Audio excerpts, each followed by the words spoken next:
Üzerinden 1 Mayıs'a hazırlık yapılıyor. 2026 1 Mayıs'ı bu anlamda gerçekten önemli, emekçiler için, işçiler için, kadınlar için, gençler için.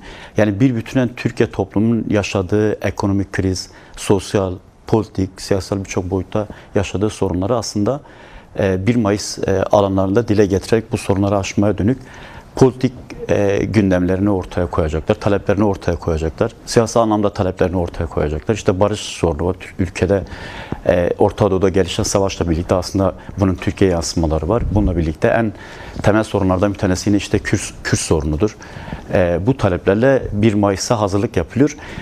Ya benim de burada özellikle dikkat çekmek istediğim bizim genel anlamda 1 Mayıs'a hazırlık yaparken aslında biraz Nevroz ruhuyla, Nevroz'da milyonlar Nevroz alanlarına geliyor. İşte Yenikapı 1,5 milyon insanın bir araya geldiği, taleplerini dile getirdiği alana dönüşmüştü. 1 Mayıs'ın da aslında bu ruhla kutlandığı zaman politik taleplerini, işte işçi, emekçi sınıfının taleplerini dile getirdiği, eşitsizliğin, kadın kırımına karşı, doğa kırımına karşı taleplerin dile getirildiği bir bütün aslında yaşanan sorunları ortaklaştırıp 1 Mayıs alanlarına gidildiği zaman bunu bu anlamda iktidar üzerinde, devlet üzerinde, sermaye güçleri üzerine, kapitalist sistem üzerine baskının daha da artacağı ortadadır. Dolayısıyla bu anlamda 2026 1 Mayıs'ının birlikte hareket etme, işçi ve emekçilerin birliğini sağladığı ve taleplerini en güçlü dile getirdiği